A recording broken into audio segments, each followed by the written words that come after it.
Abençoe poderosamente, aplauda o Senhor, celebre a Jesus, irmãos.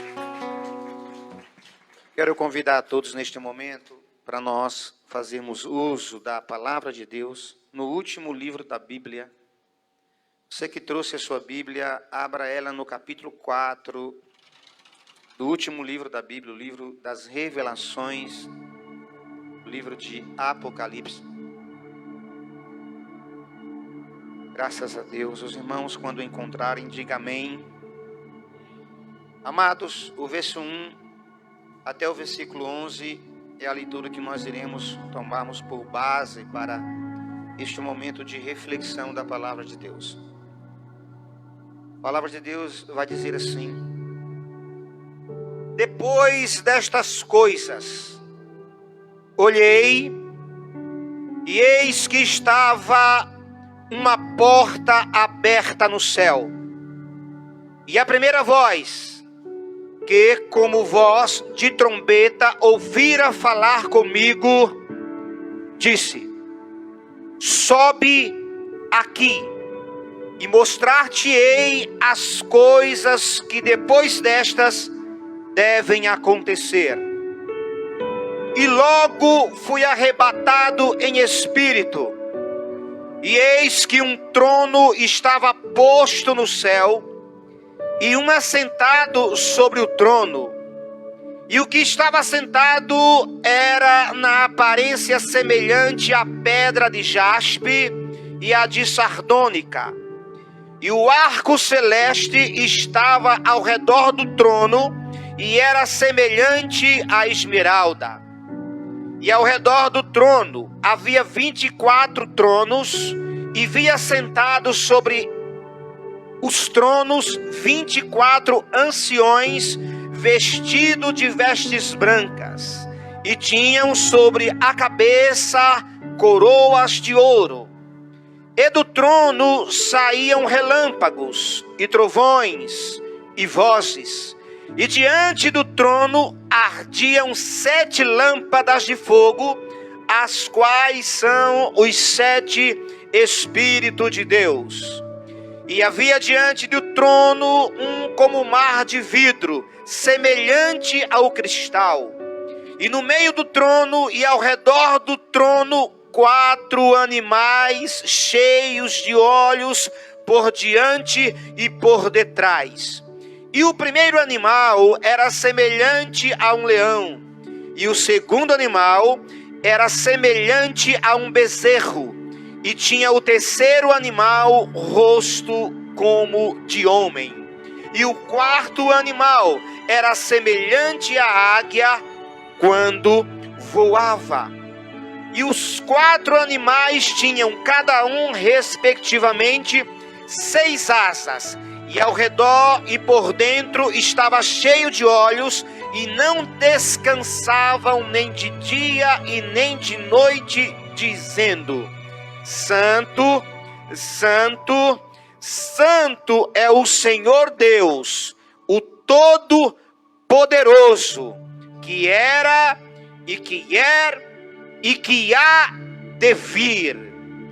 E quando os animais davam glória e honra e ações de graças ao que estava sentado sobre o trono, ao que vive para todo sempre, os 24 anciões prostravam-se diante do que estava sentado sobre o trono, adoravam o que vive para todo sempre, e lançavam as suas coroas diante do trono, dizendo: digno és, Senhor, de receber glória e honra e poder, porque tu criaste todas as coisas, e por tua vontade são e foram criadas.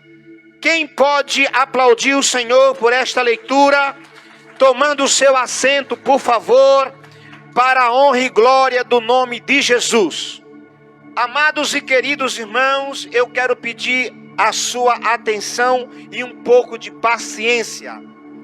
É notório, creio eu, e de conhecimento de todos os nossos amados irmãos, que a igreja de Jesus Cristo, nos primeiros séculos, ou melhor, nas primeiras décadas do cristianismo, ela sofreu frontalmente perseguições. E, sobretudo, no ano 54, quando Nero ele assumiu o governo de Roma, vindo depois de 10 anos que Roma ela se incendiou. E o incêndio de Roma, ela aumentou, volumou a perseguição contra a igreja do Senhor Jesus.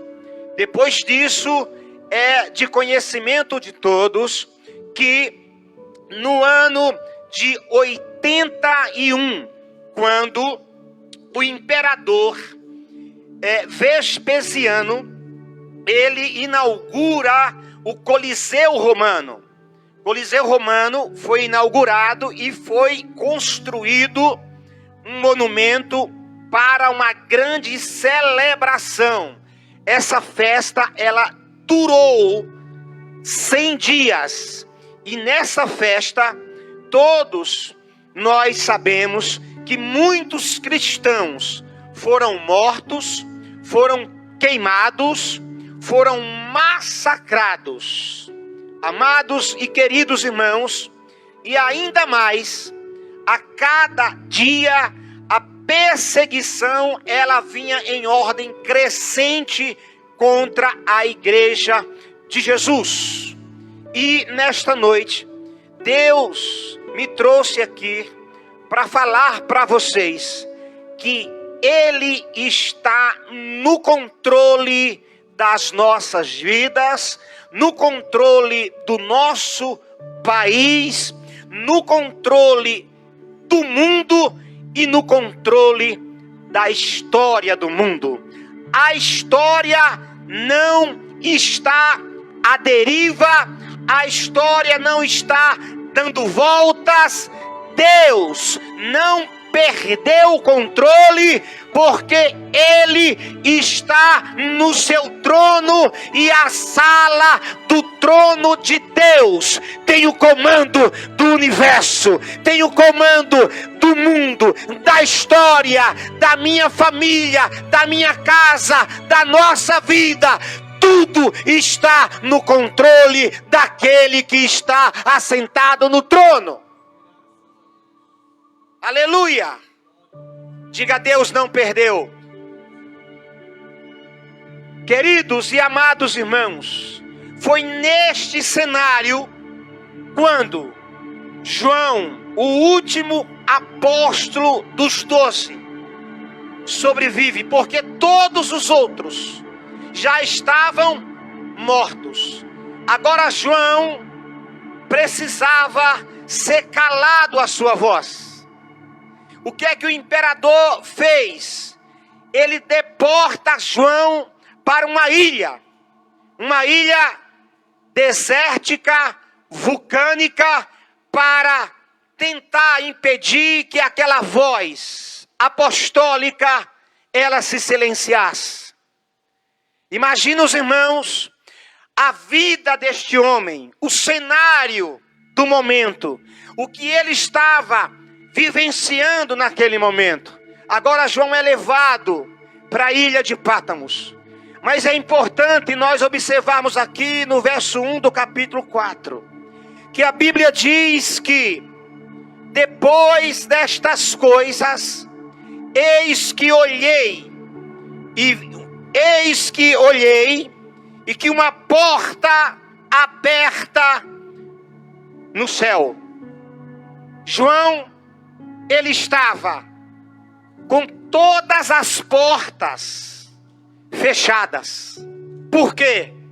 Porque todos os seus amigos de ministérios, irmãos da igreja, todos tinham sido já martirizados. Ele era o último mártir.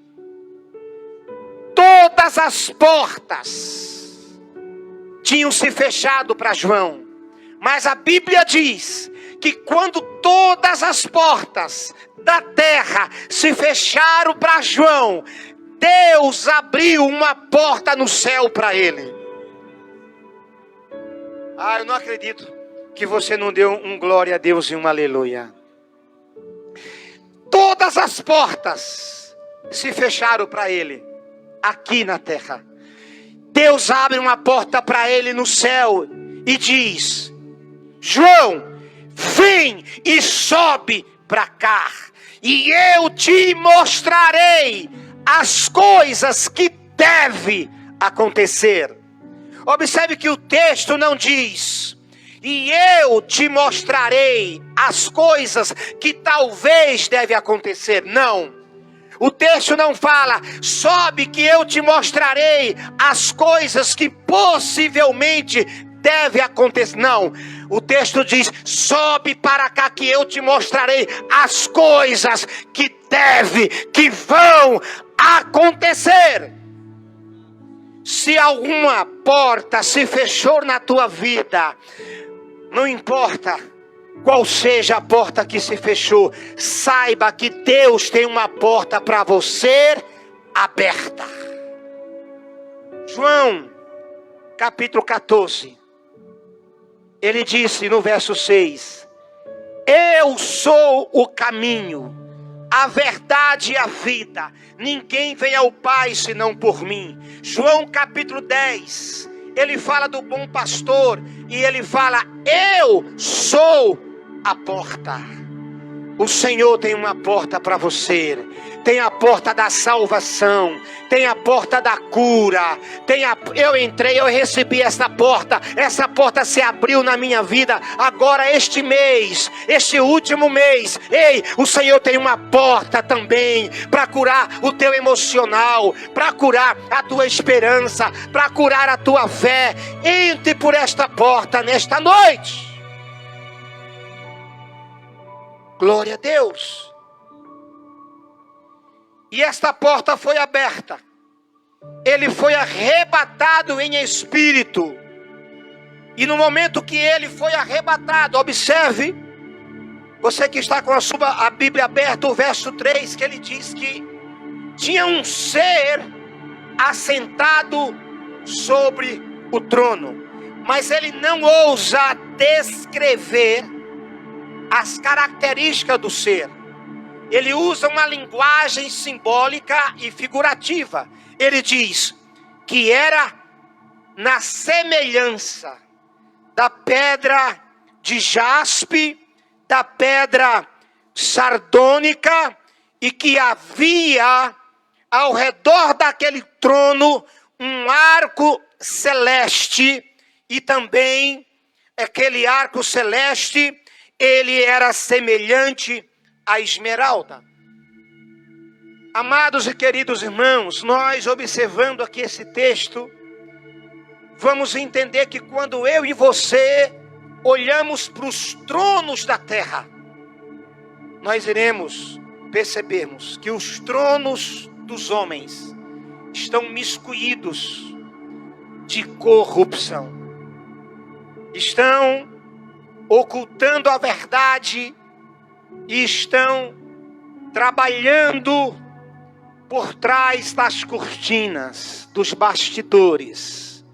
Mas aqui nós estamos entendendo que esse trono, ele, além deste trono, ele está ali na aparência da pedra de jaspe, da pedra sardônica e o arco celeste ao redor.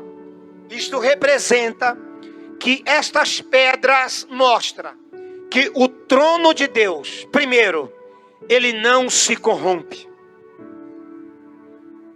O trono de Deus, ele não faz alianças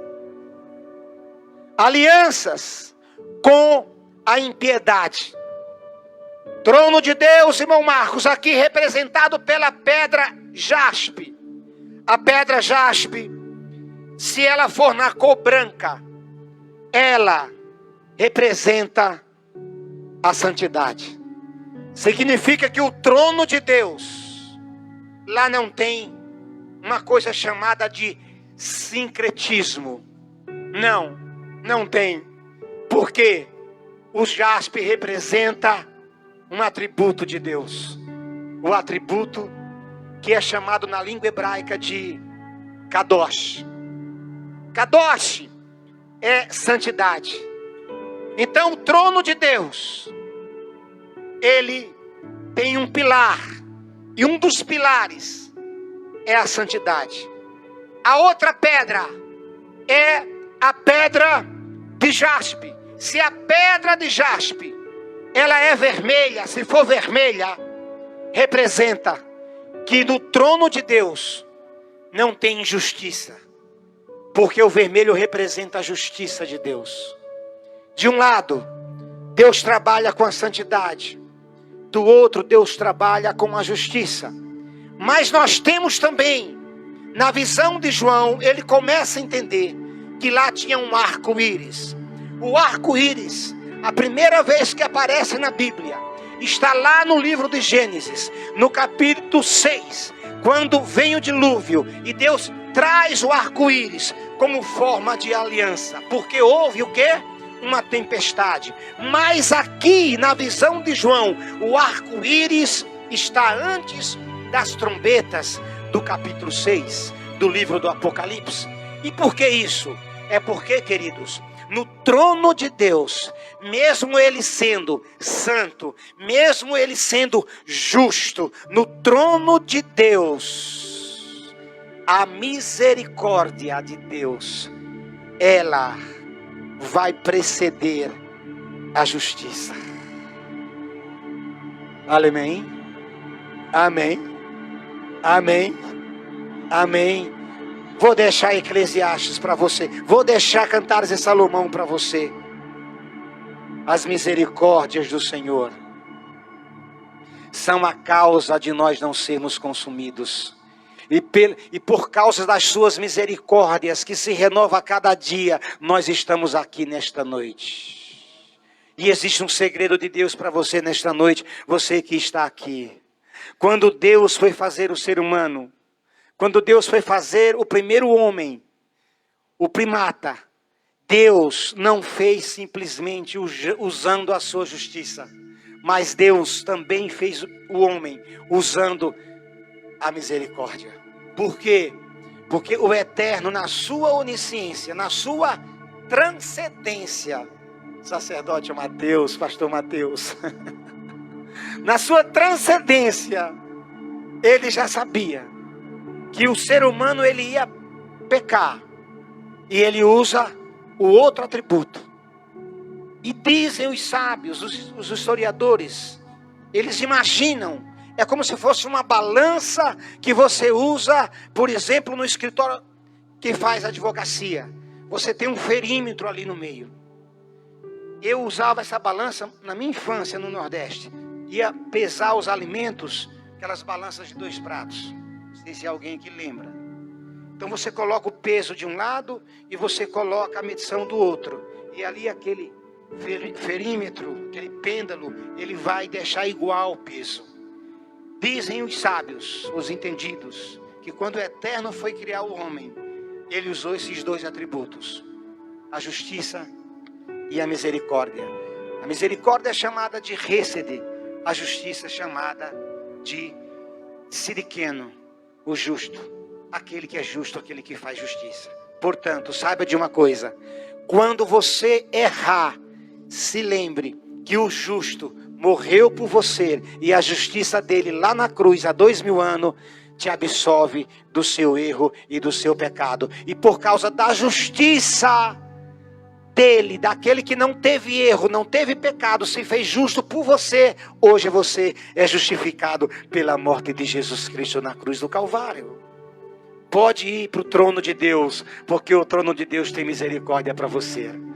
Pode ir diante do trono do Senhor, porque o trono do Senhor é misericordioso. Aleluia! E aqui, queridos, o verso 4 diz que havia ao redor do trono 24 tronos, e nesses tronos haviam anciões assentados nesses tronos, vestidos de brancos, e sobre as suas cabeças eles tinham coroas. A pergunta: quem era esses anciões que estavam assentados nesses 24 tronos, ao redor do trono daquele que está sentado neste trono? Se você voltar na Bíblia, o verso de número 21 do capítulo 3 diz assim: ao que vencer, lhe concedei que se assente comigo no meu trono, assim como eu venci e me assentei com meu Pai no seu trono. Capítulo 3, verso 21. Ao que vencer, lhe concederei que se assente comigo no meu trono, assim como eu venci e me assentei com meu Pai no seu trono. Estes que estão assentados nos tronos, diante do trono de Deus, é a igreja do Senhor Jesus Cristo. Porque a igreja de Jesus, mesmo perseguida, ela é vencedora. Quem aqui faz parte da igreja de Jesus Cristo? Quem aqui é a igreja de Jesus Cristo? Mesmo você sendo perseguida, mesmo você sofrendo, mesmo você sendo martirizado, mesmo você sofrendo colisões frontais de perseguição contra a tua vida, contra a tua fé, contra a tua ideologia, contra a tua família, saiba de uma coisa, que você é a igreja de Jesus, e Jesus te chamou, não foi só para você ir morar no céu, Jesus te chamou para você reinar no trono com Ele. Deus não tem só o céu para você, Deus tem trono para você sentar e reinar com Ele no milênio. Amém? Diga: eu vou reinar com Jesus. Diga: a perseguição pode ser frontal, mas ela não me paralisa. Ela não quebra a consciência de um cristão. Ela não destrói a igreja do Senhor Jesus. Porque as portas do inferno não prevalecerão contra a minha igreja, diz o Senhor. Aleluia! Agora, meus irmãos, observe que o verso de número 8. E os 4 animais tinham cada um respectivamente 6 asas. E ao redor e por dentro estavam cheios de olhos. E não descansavam nem de dia e nem de noite. Esses seres que estavam ao redor do trono são os mesmos seres que estavam em Ezequiel capítulo 1. Da visão de Ezequiel, que ele fala do trono que se move, chamado de Merravá. O trono de Deus é um trono que está em movimento. No capítulo 1 de Ezequiel, se você for estudar uma visão, que é uma visão profunda, e também ela se manifesta no capítulo 6 de Isaías, no chamado do profeta Isaías. Mas observe que aqui, estes seres, eles não descansavam nem de dia e nem de noite. Imagine você agora aí, meus irmãos, seres que não se cansam. Lembra da profecia de Isaías? Que aqueles que confiam no Senhor correrão e não se cansarão, não se fadigarão. Amém? Deus renova a força da igreja mesmo nas batalhas. Vou profetizar de novo. Deus renova a igreja dele mesmo nas guerras e nas perseguições. A igreja de Jesus, ela cresceu mais em períodos de perseguições, em períodos de guerra, em tempos difíceis, mas a igreja não foi assolada, a igreja ela não perdeu, a igreja não foi vencida, porque O dono da igreja é Jesus Cristo. Você pode se cansar no corpo, mas o teu espírito é renovado em Deus. Você pode cansar a sua matéria, mas o teu interior se renova para o dia do Senhor. Porque importa que o homem material, o homem exterior, ele se corrompa, mas o homem interior se renova para o dia do Senhor Jesus Cristo. Levanta a tua mão aí e dá um brado de glória a Deus e aleluia!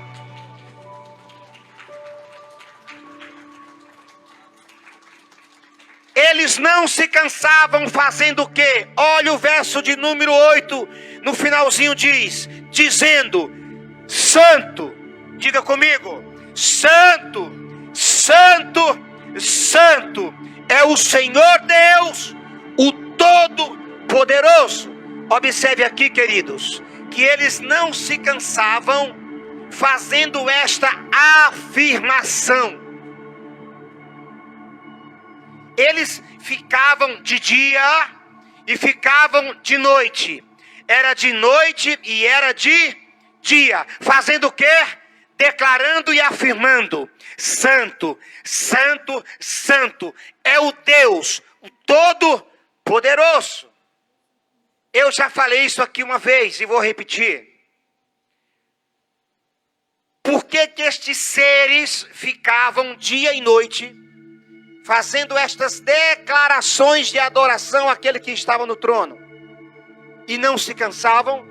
Porque estes seres se alimentam daquilo que sai da boca deles. E o que era que estava saindo da boca desses seres? Diga adoração. Diga adoração. Jesus disse o quê? Nem só de pão viverá o homem, mas de toda palavra que sai da boca.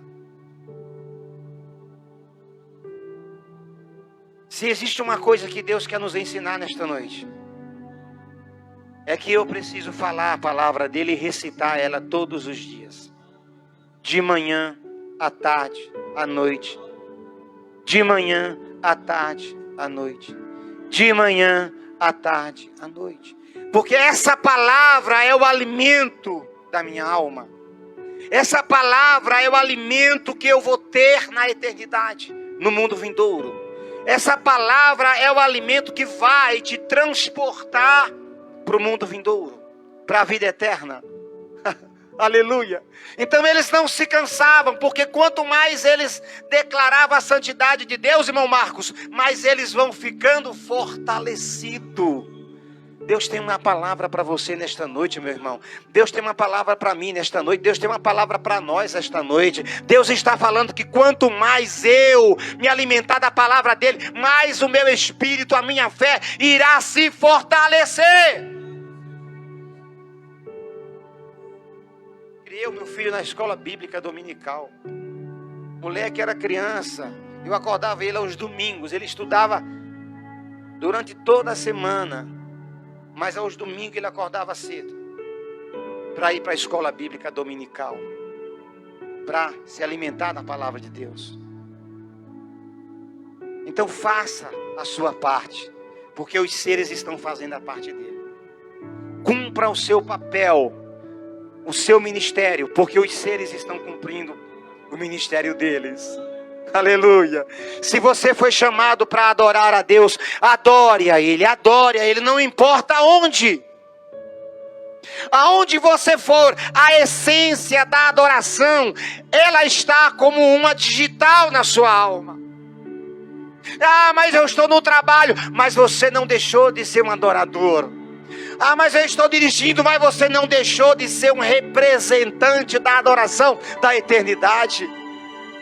Ei, Jesus disse lá em Mateus capítulo 6, aonde o nosso irmão Uriel leu, na oração do Pai Nosso: venha o teu reino. Viu? Enquanto você estiver aqui nesta terra, você tem uma missão, meu irmão. Fale isso para a pessoa que está ao seu lado: você tem uma missão. Você tem uma missão a cumprir. E a missão é trazer o reino de Deus para este mundo. enquanto você estiver aqui, o responsável de mudar este mundo e transformar este mundo está sobre a igreja de Jesus Cristo. E você é a igreja de Jesus Cristo. Então fale dele. Profetize isso. Em primeiro lugar, ele declara 3 vezes a santidade. Por quê? Porque em primeiro lugar, quando eles dizem santo, eles estão definindo que aquele que está no trono é santo. Em segundo lugar, quando ele repete santo, ele está enfatizando o que ele falou na primeira frase. E quando ele repete santo, santo, santo, ele está colocando em grau superlativo. Porque só existe um que é santo. O Todo-Poderoso. Em primeiro lugar, eu vejo aqui, meus irmãos, que o adorador, ele precisa entender que ele está adorando um Deus que é santo. Em segundo lugar, o adorador precisa ter uma consciência. Deus te trouxe aqui esta noite, que quando você está adorando a Ele, você não está adorando um Deus de uma mitologia, de uma ideologia, de uma invenção humana. Não, de uma imaginação humana. Você está adorando o Deus, o Todo-Poderoso. A sua adoração não está sendo para um objeto. A sua adoração está sendo para um ser, que aqui é declarado como El Shaddai, o Todo-Poderoso. Aleluia! E em terceiro lugar, para nós finalizarmos, o Todo-Poderoso, o adorador precisa entender que quando ele está adorando, aqui está escrito que era e que há de vir. Olhe a proclamação deste versículo. Ele adora aquele que é santo. Ele adora o Todo-Poderoso. Ele adora o que há de vir, o que era, o que é e o que há de vir. O que era representa a eternidade sem início. O que era representa a eternidade. Escreve isso para você não esquecer. A eternidade sem início. O infinito sem início. Sem começo. O que era, o que é, representa as manifestações dele na criação. O que nós conhecemos. O universo manifestado. Os astros, as estrelas, as galáxias. Esse é o Deus que você adora, que você serve. O que domina, o que governa, o que dá a vida, o que sustenta, o que nos move, o que está manifestado desde o micro até o macro. Desde a menor espécie que tem vida, mesmo que seja invisível, a manifestação dele está ali, presente. Ele criou. Até o macro, desde os maiores animais que você conhece. Ele é este Deus que criou você e está aqui esta noite. Que criou essas crianças que está esta noite. Você é uma manifestação deste Deus que está aqui no capítulo 4 do livro do Apocalipse. Deus te criou e te fez, por isso que você está aqui. Você não é resultado de uma evolução. Você não é resultado de um Big Bang. Você é resultado da obra de Deus. Aleluia. Para finalizarmos, o adorador precisa ter consciência. O verso 9 diz que quando esses seres faziam essas proclamações, o verso 9 que diz aqui, ó, quando aqueles animais davam glória, honra e ações de graças ao que estava sentado sobre o trono, ao que vive para sempre, os 24 anciãos prostravam-se diante do que estava sentado sobre o trono e o adoravam. Em quarto lugar, irmãos, eu preciso entender como adorador. Eu não vou me apresentar diante daquele que está sentado sobre o trono para adorar a ele por nenhuma pretensão de direito. Não tenho méritos em termos de eu alcançar um nível de grandeza dele.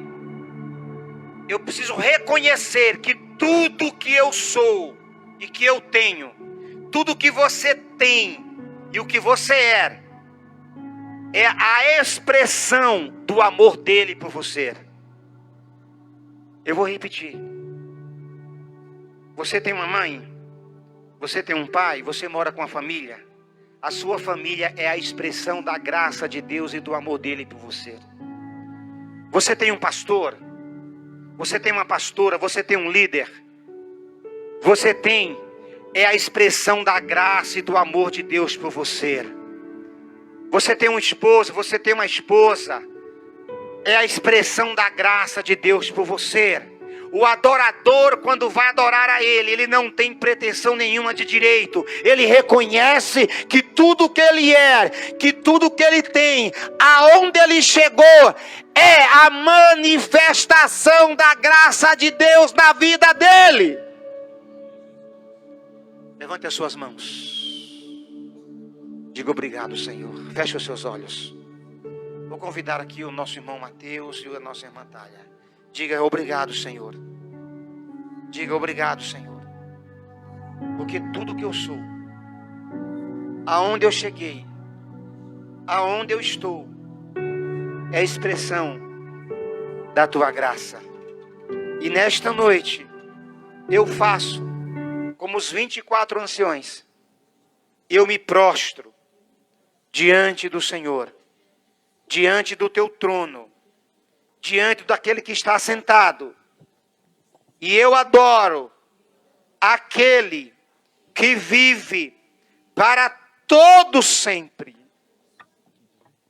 Aleluia. Feche os seus olhos, por favor. Adore a ele agora. Não importa se você está sentado. Adore ele por um minuto. Aqueles 24 anciões, eles lançavam as suas coroas diante do trono. Essas coroas representam, irmão Marcos, exatamente a vida, as obras, a realidade daqueles seres, daqueles anciões. Meu irmão, Deus te trouxe aqui esta noite. Sabe para quê? Para você fazer exatamente o que está escrito aqui, na sua palavra. Coloque diante dele agora, entregue diante dele agora, mentalmente, pela fé. Imagine agora, com palavras, porque se existe uma coisa que Deus faz para falar e se manifestar e se tornar conhecido de nós, é a palavra. Se você tem palavra, fale para ele, diga: Senhor, eu coloco tudo diante do Senhor esta noite. Tudo, a minha vida. Se a tua vida é importante para você, então nesta noite, coloque a tua vida diante dele. Eu não sei se existe alguma coisa mais importante para você do que a sua vida. Se tiver, coloque diante dele nesta noite. Eles colocavam as suas coroas diante daquele que estava assentado no trono, e eles diziam: Lindo, lindo és, glória, glória eu te dou, Jesus, Jesus,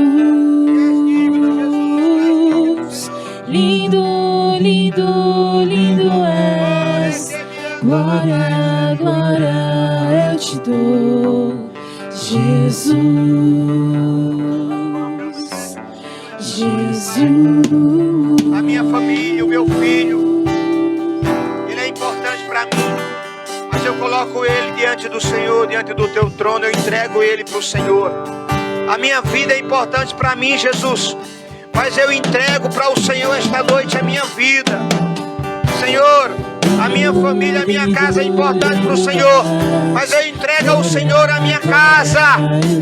Pai, o meu trabalho é importante para mim porque me dá condições de sobreviver, mas eu entrego o meu trabalho ao Senhor esta noite, meu Deus. Como esses anciões dias, eles colocavam as suas coroas diante do trono e declaravam que tu és digno de honra. Ore que me canta lá baixo, que me canta lá baixo, xarababai. Que me canta lá baixo, que me anda lá baixo. Deus me leva à sala do trono, mostra a tua beleza, quero ver tua face. Leva, Senhor, nos leva, Senhor. Entre na presença de Deus. Fale para Ele que você quer estar no Santo dos Santos, que você quer viver uma experiência nova com Ele. Diga para Ele nesta noite que você quer viver mudança. Você quer viver mudança. Ore que me canta lá vai que os fazem se prostrar. O que é, Senhor? O que é que os anjos fique de pé nesta hora, fique de pé, por favor, fique de pé, querido. Levante a sua mão para o céu e adora Ele. O que é que os anjos Solte a sua voz, adora Ele, adore, adore, adore, adore, adore, adore Ele, adore, adore. E o que é que os anjos que fazem cantação? E o que é que os anjos que os fazem se prostrar? E o que é que os anjos que os fazem cantação? Eu quero olhar a face do meu Criador, eu quero olhar a face daquele que primeiro me amou.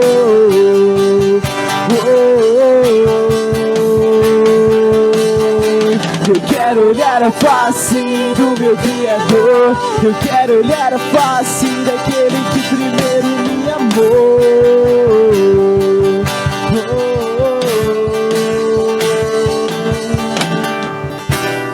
Para que entre o Rei Jesus, o Rei da Glória, eu abro meu coração. Abra seu coração para Ele. Eu abro meu coração para que entre o Diga! Jesus, o Rei da Glória.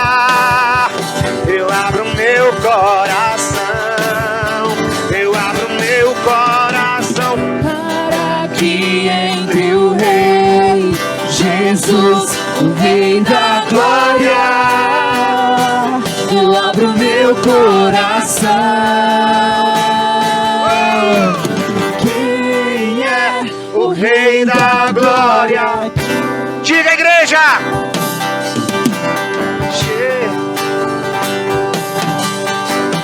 Ele é o Rei, Ele é o Rei. Quem é o Rei da Glória? Quem é o Rei da Glória? Jesus, Jesus. Ele é o Rei, Ele é o Rei. O Rei da Glória, quem é? O Rei da Glória, Jesus, Jesus. Ele é o Rei, Ele é o Rei. Meus amados irmãos, eu espero que você entenda uma coisa esta noite. Que o seu Deus, o nosso Deus, Ele está no controle. Ele está na sala do trono. E nada, nem mesmo uma folha se move sem que Ele permita. a sua vida, a sua família está sendo assistida por Ele. Aleluia. Ore que me canta labai. O Senhor fala: não temas. Não temas. Ele diz para ti: não temas, ó filho meu. E que me anda labai, xere que me canta labai. Ele diz para ti esta noite: não temas. E que me anda labai, xere que me anda labai. Eu não perdi o controle, o Senhor fala. Eu não perdi a batalha. Ore que me anda lá vai. Eu não perdi a peleja. Quero ver tua face, Deus, me leva à sala do trono, mostra tua beleza. Quero ver tua face, Deus, me leva à sala do trono, mostra tua beleza. Quero ver tua face, Deus. Não volte para sua casa esta noite, não retorne para o seu lar, sem que antes você coloque diante do trono dele aquilo que tem sufocado você, aquilo que tem asfixiado a sua emoção, a sua fé, aquilo que tem subtraído a tua esperança, aquilo que tem roubado, assaltado, saqueado o teu interior. O Senhor trouxe alguém esta noite aqui para ser curado no interior. O Senhor trouxe alguém aqui esta noite para ser restaurado nas emoções. O Senhor trouxe alguém aqui esta noite que precisava ouvir esta palavra, porque esta palavra muda o nosso destino. Esta palavra muda o curso da história, da nossa história. Portanto, o Senhor está dizendo: reconheça que Ele está na sala do trono, e a sala do trono dEle é o comando da tua história, da tua vida. A sala do trono dEle é o comando do teu futuro. A sala do trono dEle é o comando da igreja. A igreja é comandada pelo céu, não é pela terra. Ore que me anda lá baixo, que me canta lá baixo. Não volte para sua casa, não vá embora sem que antes você manifeste fisicamente, exterioticamente, que você quer sim viver mudança na sua vida, e que você reconhece que tudo que você é a manifestação da graça de Deus por você, da bondade dele por você e da misericórdia do Senhor na sua vida. Faça isso, minha irmã e meu irmão. Saiba de uma coisa. Aleluia. Saiba de uma coisa, que você vai reinar com o Senhor e ninguém roubará isso de você. Porque você é a igreja de Jesus Cristo, e a igreja de Jesus Cristo, ela é mais do que vencedora, em nome de Jesus. E todos aqueles que foram abençoados nesta noite, dá um brado de glória a Deus e aleluia, e aplauda Ele nesta hora. Aleluia.